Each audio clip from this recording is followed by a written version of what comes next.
We'll move on to our next session now, which focuses on the Veterinary Sciences division. Please welcome Scientific Director Professor Alistair Douglas, who'll introduce the segment, and then he will introduce the other contributions from Dr. Ken Lemon on transboundary disease preparedness and Dr. Adrian Allen on advancing animal TV science. Again, we'll conclude with time at the end for the audience. We'll just try and just keep it all flowing as quickly as we can without... That's great, thank you. Thank you very much, Sarah. Lovely to see you all here today. I'm glad to hear that the rain's nearly over as well, so hopefully it'll brighten up for us. This is all about our strategic priority to protecting animal, plant and health, human health. First of all, take a bit of context around this particular strategic priority, because it's of fundamental importance both to DAERA and to our agri-food industry, particularly for meeting our national and international trade requirements in relation to our food products, our agricultural produce, our livestock. It's an area that's very heavily legislated, both at UK and EU levels, and there's a very high compliance requirement on AFBI for a lot of the work that we undertake.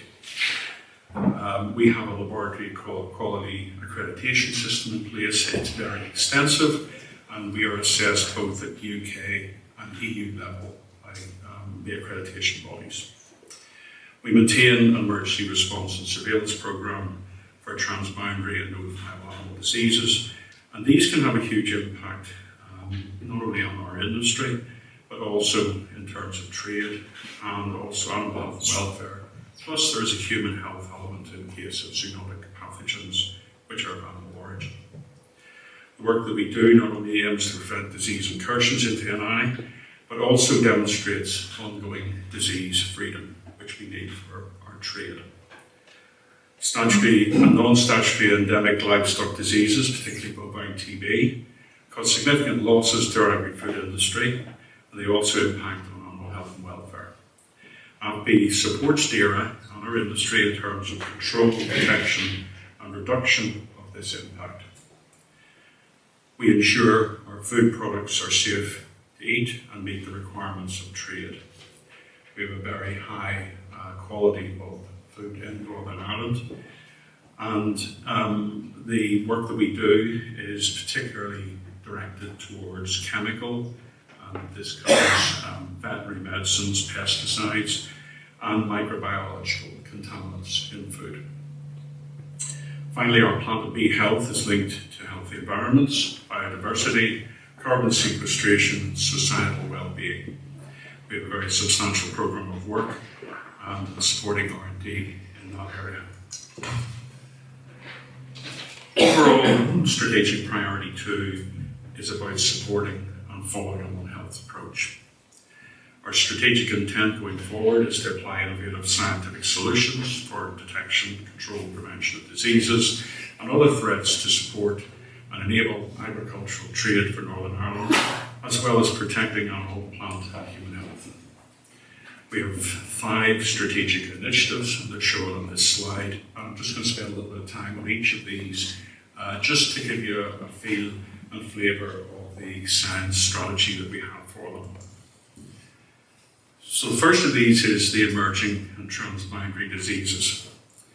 These pose a significant threat to animal health and welfare, as well as to agri-food sector trade, compliance, and also potentially human health because of zoonotic pathogens. AFBI are involved with providing emergency response and effective surveillance programme for a range of current disease threats. We have been heavily involved over the years with a number of disease incursions. I'm old enough to remember being involved with foot and mouth disease in 2000s, avian influenza, blue tongue virus. Our science strategy in this area is to ensure we have the capability and capacity to respond to existing as well as new and emerging disease threats, as well as maintaining ongoing surveillance programs demonstrating disease freedom, which are vital for our trade compliance. In terms of new and emerging threats, this is all about being prepared for the pathogen pathogen X, and emerging vector-borne diseases, which are inevitably migrating north and westward due to changes in our climate. We have previously demonstrated our ability to pivot our animal disease emergency response in the fact that we assisted our health service in the response to COVID-19 a few years ago. The data we generate and the ability to integrate the various data sets we hold will undoubtedly enhance both targeted and passive surveillance programs. Environmental monitoring for disease pathogens is becoming very topical. You've heard it from Suzanne earlier, and we're investigating how this platform might enhance our surveillance capabilities. Local, national, and international networks are very important, particularly for intelligence on new emerging diseases, new test methods, harmonizing test methods, sharing experience. We are currently involved in many laboratory networks, including a number of EU reference laboratories.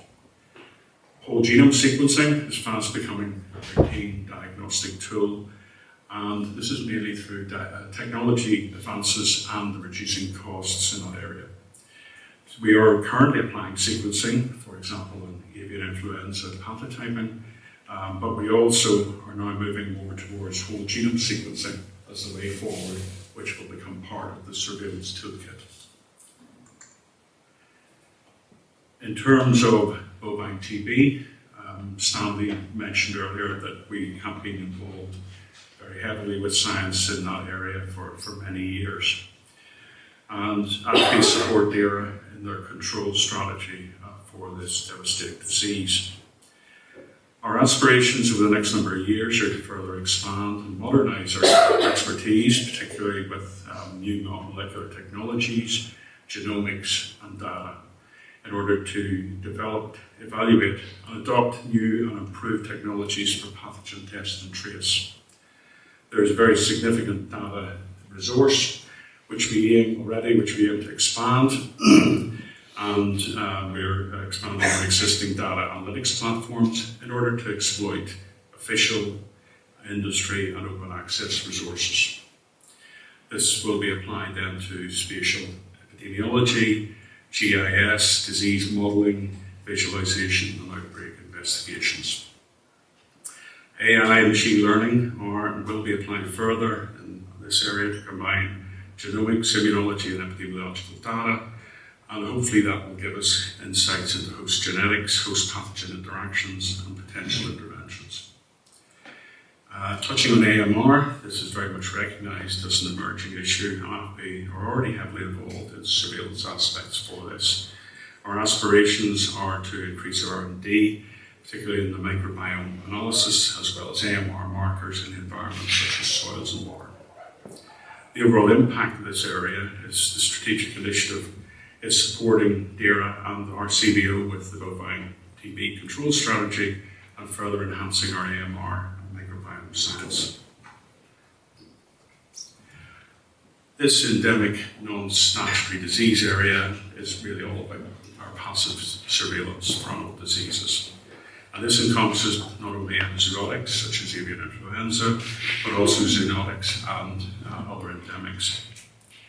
We already undertake an extensive passive surveillance program based in our disease surveillance and investigation branch, which is located in Stormont and Omagh. This is our frontline warning system for new and emerging diseases, epizootics, changing patterns of diseases or clinical signs. Our strategy going forward is to ensure we have appropriate capability and expertise for an effective passive surveillance program and to adopt new and emerging technologies which can improve the effectiveness of this surveillance.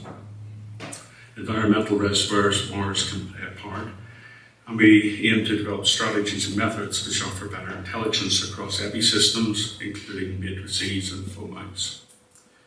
Our R&D will develop a better understanding of the causes, drivers and impacts of endemic disease, ideally helping to improve industry controls. As before, knowledge exchange across national and international networks is vital, as well as our ongoing knowledge transfer and advice provided to our industry, our veterinary practices, our farmers. Ultimately, we are looking to ensure we can detect relevant high importance diseases, improve animal health and welfare, assist our industry, and influence behavioural changes and improvements. Food safety. We already play a very key role in making sure our food is safe to consume and supporting trade in products of animal origin. In terms of chemical contaminants, we currently deliver the National Control Plan for Northern Ireland. That's looking at veterinary drug residues. We also do surveillance on pesticides, mycotoxins, and marine biotoxins in shellfish. For a number of years, we've been investing in high-resolution and sensitive mass spectrometry platforms for analysis in this world.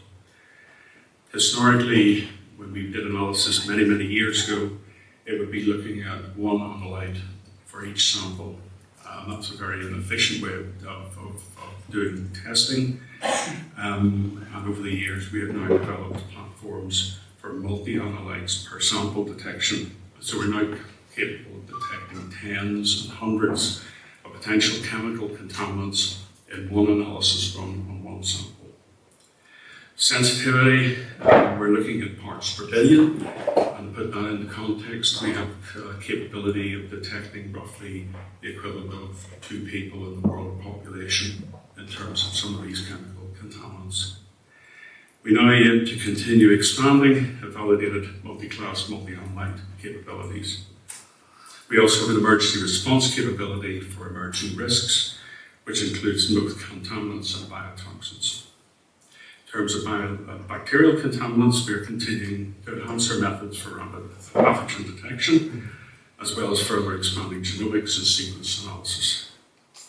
The impact in this area is pretty clear, and it's about keeping our food safe and to eat, and also compliant for trade purposes. Finally, Northern Ireland, as you're probably aware, is a high plant health status. And this is really by virtue of the fact that we're an island of another island. AFBI assists DERA in this world by conducting surveillance and emergency response across a range of pests and pathogens in plants and bees.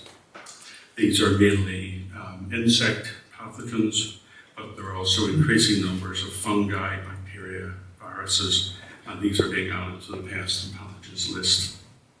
Global change, trade, and climate changes are increasing the threat from pests and disease pathogens, so it's vital that we deliver effective surveillance, diagnostics, and research to protect our Ireland plant health status. In terms of emergency response in this area, again, we will be responding to emerging plant disease threats and vector-borne diseases. Similarly to the earlier slide on animal pathogens, there is preparedness for the pathogen X in the plant health world, whether it be an invertebrate or microbiological source. Environmental monitoring as a novel method for surveillance is going to be expanded upon.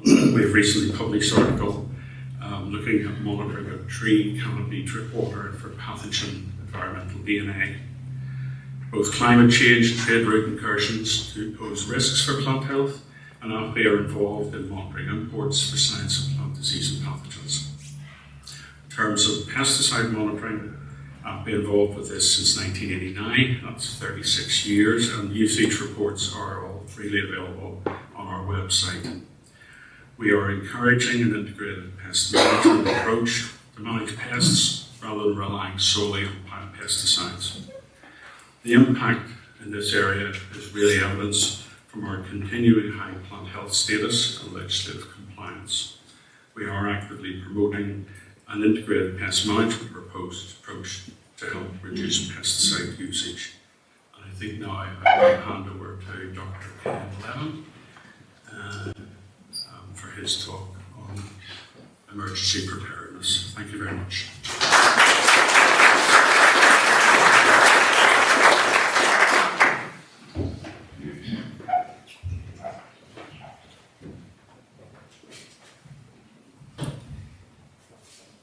Morning everyone. So thanks Alistair. So I'm going to be speaking today about some work we do at AFBI around preparing and responding to epizootic disease outbreaks. So starting with the definition, what do we mean by an epizootic? This is really the animal equivalent of an epidemic. So these are disease events which are sudden, spread rapidly, affect a large number of animals and have major impacts. And more often than not, these are caused by viruses.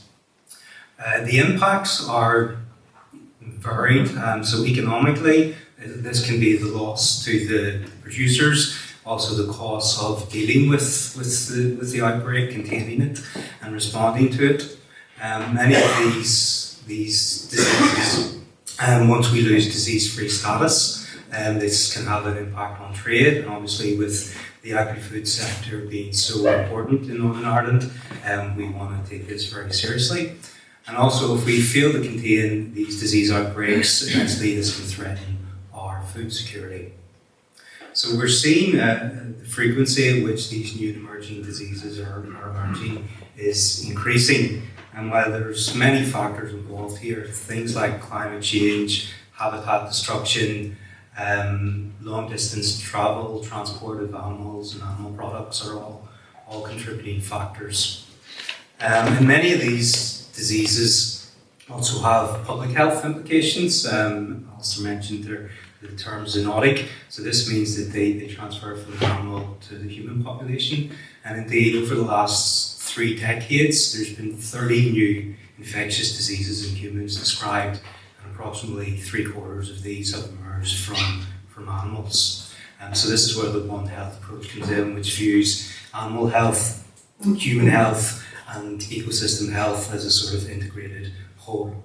So over the next couple of minutes, I'm just going to give you a brief overview of AFBI's role in how we prepare and respond to these epizootic disease threats. The main example I'm going to use is highly pathogenic avian influenza, which many of you will know as bird flu. And this is a real key example of an epizootic disease. The virus first emerged in poultry in China in the mid-1990s, but then quickly spread into wild bird populations. And because wild birds migrate long distance, it's been now transferred all around the globe. And it's been detected on every major landmass except Australia. And as it spread, it continued to evolve. And really in the last sort of 5 to 10 years, we've seen a number of new events emerge. So it's no longer restricted to avian species. We're seeing multiple spillovers into mammalian species, whether that be wild mammals, our livestock, or even our pets and our domestic animals.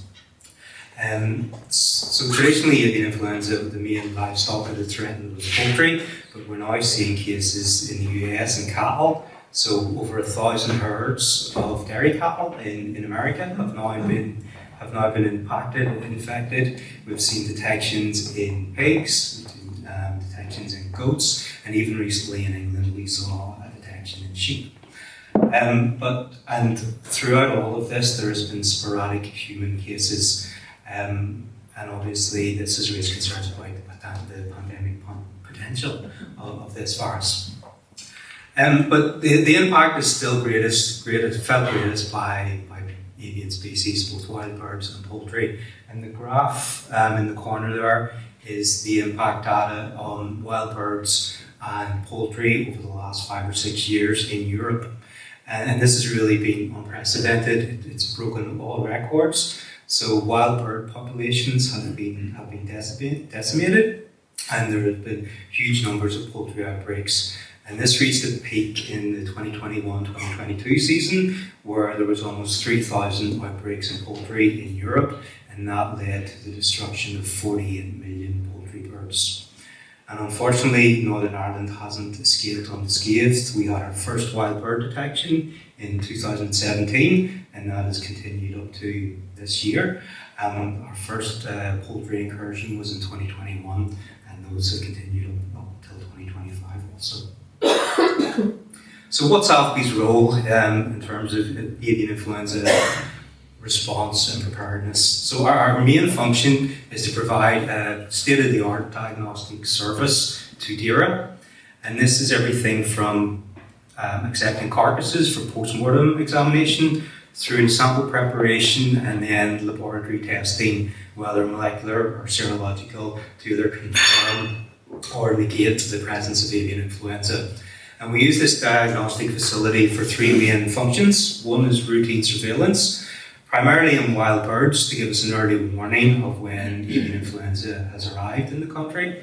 Perhaps our most important function is the emergency response, which is a rapid diagnostic service. It's available 24 hours a day, 365 days a year. It normally happens on a Friday bank holiday, unfortunately. But our job there is to rapidly confirm or negate suspect cases of avian influenza in poultry premises. This is a time-critical activity, because if it's negative, we need to remove restrictions on the premises and let the producer get back to business as normal. If it's positive, then DAERA needs to step in and do things such as culling and tracings, and all of this is time critical. So that's our key function, and we work with DAERA throughout every step of the process whenever there is a positive outbreak, through from the initial detection right through to restocking. And we also do post-import testing to ensure that any birds coming into the province aren't infected with flu. And alongside that, there's a number of accessory activities that we're involved in, such as interaction with reference labs and preparing contingency plans, etc. So that's our current state of play, but is there anything we can do to be better prepared for future disease outbreaks? So Alistair mentioned the concept of pathogen X or disease X, and what this is, it's really just a placeholder name for an unknown pathogen that might have potential in the future to cause a large epidemic. And it forces us, thinking of pathogen X, to not be too focused on one particular pathogen, but to be flexible. In terms of AFBI, what this means is we need to maintain the appropriate infrastructure and technical and scientific expertise to deal with whatever nature throws at us. And back in 2020, we had the opportunity to pressure test our systems when SARS-CoV-2 emerged, and the Minister requested that we pivot to become a COVID-19 diagnostic facility. So we were able to repurpose our veterinary workflows and quickly establish this, and this provided us a vital surge capacity to the Belfast, or to the local health trust, and we delivered over 45,000 COVID-19 tests during that period.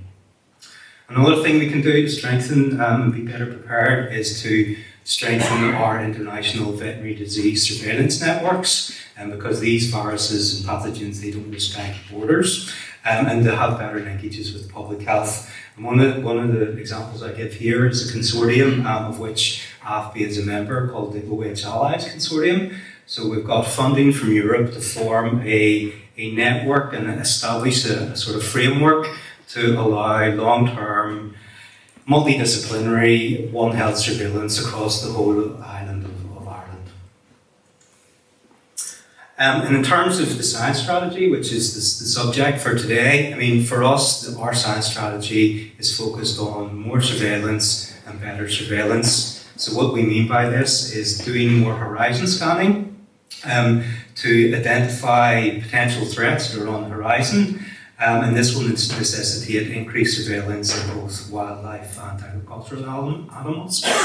But really the key technological driver now is genomics. So we want to enhance our genomic capabilities. And this is an area that we are investing in heavily. And what this allows us to do, if we can determine the full genome sequences of these pathogens, we can monitor their evolution in unprecedented detail. And we can put our viruses and our pathogens into the bigger context, the international context. And it also allows us to look at transmission pathways and perhaps get a better handling on how these viruses are spreading between countries and between sites, and maybe put in place better mitigation strategies. And this allows DAERA to better assess the risk posed by these pathogens.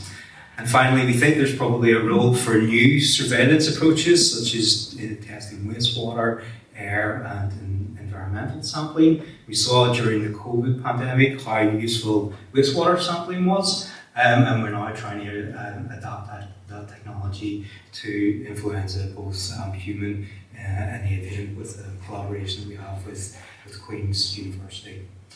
So that's a brief whistle-stop tour, and I'll see you, sir. Thank you for your attention.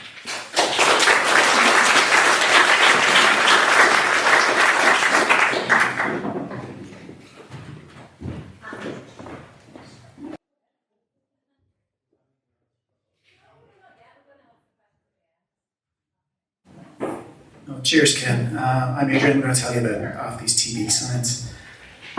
So, as you are probably painfully aware, bovine TB is the biggest multi-host infectious disease that affects Britain and Ireland. In Northern Ireland, the current epidemic currently costs about £65 million per year to control. The reason to control is primarily because it's a disruptive trade barrier, but it also is a human health risk. There are public health reasons for doing this. It's caused by the organism Mycobacterium bovis, which is very closely related to the organism which causes TB in humans, but there's one critical difference with it, which is very crucial. And Mycobacterium bovis has a much wider host range, and that has consequences for us, unfortunately. It makes the epidemiology of the system that we're looking at much more complex, because we're not just dealing with the disease in livestock, we're dealing with the disease in livestock and wildlife, and occasionally humans, thankfully rarely. So where we are at the minute, the NI herd incidence is currently 11%. It's good to take a historical perspective of where we are with this. If you go back to pre-1950s, incidence was probably about 50 to 60%, which is very, very high. If you go back to the 70s, though, we came perilously close to eradicating this disease when herd incidence was 0.5%. And since then, we've been dealing with a recrudescence, a rebound of infection. So the current challenge as things stand at the minute for us as an institute and in providing evidence for DARA is that we need to understand the epidemiology better so that we can inform policymakers to improve interventions and progress towards eventual eradication. So my AFBI's work in TB embraces a whole range of service provision for DARA, just the day job to make sure that we're informing the control scheme, confirming the presence of disease across multiple species later in culture, also confirming it by using immunological testing, which is ancillary to the test that's used in the field to try and find more reactors to clear out infection quicker. We're involved in a variety of different benchmarking schemes with the World Organization of Animal Health to standardise tuberculins, which is the main frontline test for diagnosis in the field. Probably one of our biggest sections on my section that I look after is using molecular biology and genomics to type the organisms which cause TB so we can inform epidemiological investigations for the department. So we have a massive multidisciplinary team. It's a big section. Practically all of our bacteriology branch work is taken up by TB. It would be prohibitive to go into everything that we do, so we're going to focus on one thing, which is my section, which is the molecular and genome epidemiology work. So TB microbial forensics, what do we mean by that? Well, about 30 years back, AFBI was probably one of the first places to introduce genetic fingerprinting of bacteria for the purpose of informing epidemiological investigations. This actually made the cover of the vet record here.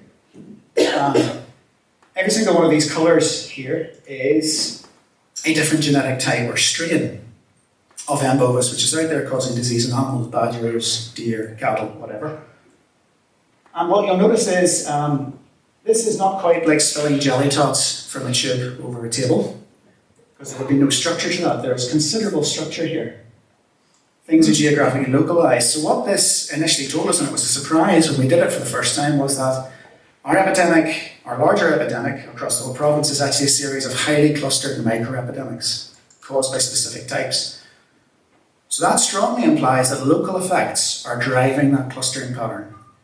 What are the type of local effects that will be doing that? Well, short-range cattle movements, which are common, that would help.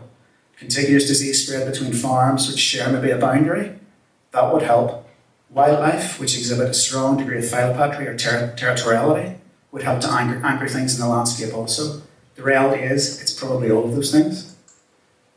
Now, our old fingerprinting method, which we use to do this, is old technology, legacy technology. It's been very useful, but it suffers from low resolution. We're only looking at 8 sites of the M. bovis genome to produce these genetic fingerprints. It would be much better if we were able to read the entire genome to give us the highest resolution possible, kind of what Ken was talking about there with flu. And that's what we're trying to do now by embracing the genomic era. So I'm going to go a whistle-stop tour of exactly what genomics does for us.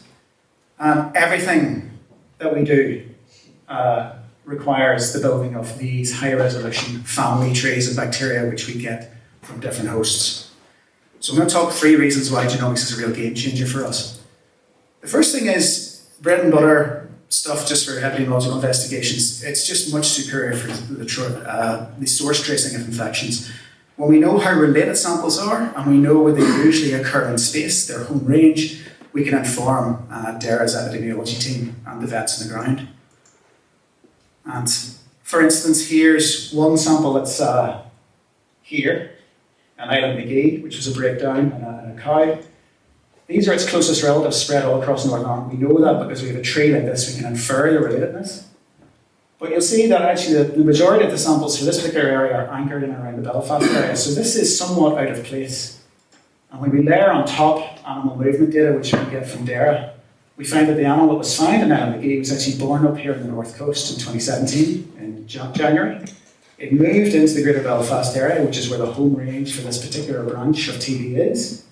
And then it moves back out, and it's only in Island McGee that it's detected. So that's the strength of this technology now. We can actually tell where an infection came from, whether it's a local source or a distal source.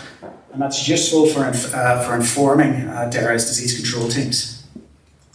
The other thing we can do with these, it's a little bit more advanced, involves more advanced modelling, is we can do transmission dynamics. We can actually use phylogenetic trees to tell us which hosts are important to the propagation of the disease. So the perennial question over the last 20 years really has been, in the TB ecosystem, we know cattle can infect cattle, we know badgers can infect badgers, but we also know that there's 2-way direction of infection as well. But the big question has been, hence the question marks, is, what's the big player in the field? And this causes all sorts of consternation, but it's really only recently that it's been able to be answered, and we've been involved in doing exactly that, both here and across Britain and Ireland. So we're able to build very, very high resolution phylogenetic trees, and then we're able to apply phylodynamic modelling to them. And what we're seeing is that wildlife definitely carry the disease. They can spread it to cattle, and cattle spread it to wildlife as well.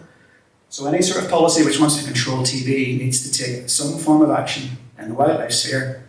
But the thing which is coming out across all these studies is that cattle are the big players. So we need to improve whatever we do in the cattle sphere. We really want to tramp down on infection. The other sort of thing we can do, not using hosts, but we can look at cross-border spread. And actually Ireland is a really good place to do this because for the purposes of animal trade, we have an international border, and that requires a level of regulation more than what you would have elsewhere. And you'll be aware of the fact that there's an awful lot of cross-border animal movement in Ireland. We do a lot of trading with each other. The interesting thing is when we apply our phylodynamic models is that doesn't reflect what's happening infection-wise. Our epidemics seem to be walled off from each other, which is interesting. And what that implies is that actually the cross-border testing regime is pretty robust. And is there something we can learn from that to apply within regions to actually control disease is something that we're hypothesizing. The other thing we can do are evolutionary analyses. So this is our most common strains in Northern Ireland. And using those type of phylodynamic trees, we can actually reconstruct the history of the pathogen through time, the size of its population through time. And going back over probably about 1,000 years, the population of M. bovis, its population size here in this scale through time, has been very, very stable until we reach the middle of the 20th century. When it crashes, it falls off a cliff. No prizes for guessing that's when test and slaughter was introduced. So test and slaughter, when it was introduced in the middle of the 20th century, had a catastrophic effect on the M. bovis population. This is where we got close to wiping it out, and now we're living with the bounce back. So that big crash in TB population tells us a few interesting things. First, these diagnostic tests we use, which are much maligned, and a lot of people will tell you are rubbish, actually pretty good. They got us close. It might just be that the context that we use them has changed and we need to moderate that. The other thing that it raises a question about is why the bounce back happened. And there are 2 hypotheses there, and we need to figure out a way to actually pick those apart. Did a more virulent or successful strain evolve after that bottleneck?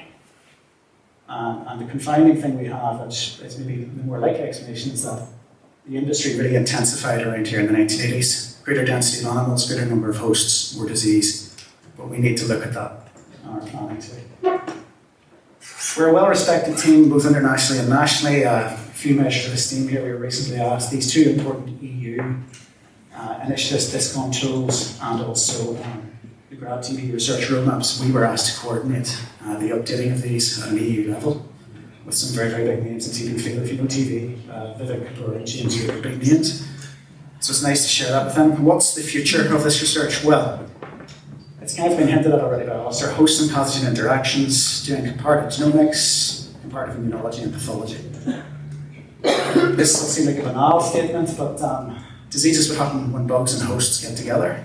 But bugs and hosts both can influence the outcome of disease through their genetic variation. We know an awful lot about the genetics of TB organisms. We also know a lot through collaborations with the Roslin Institute in Edinburgh, the genetics of cattle. We know that cattle reside and exist on a spectrum from being more resistant to being more susceptible, and also from less infectious to more infectious. But it might be that there are some host and bug combinations that have worse outcomes. And it would be interesting to know that, because it would actually improve our interventions and diagnostics to know about that in more detail. So that's everything from me, thank you.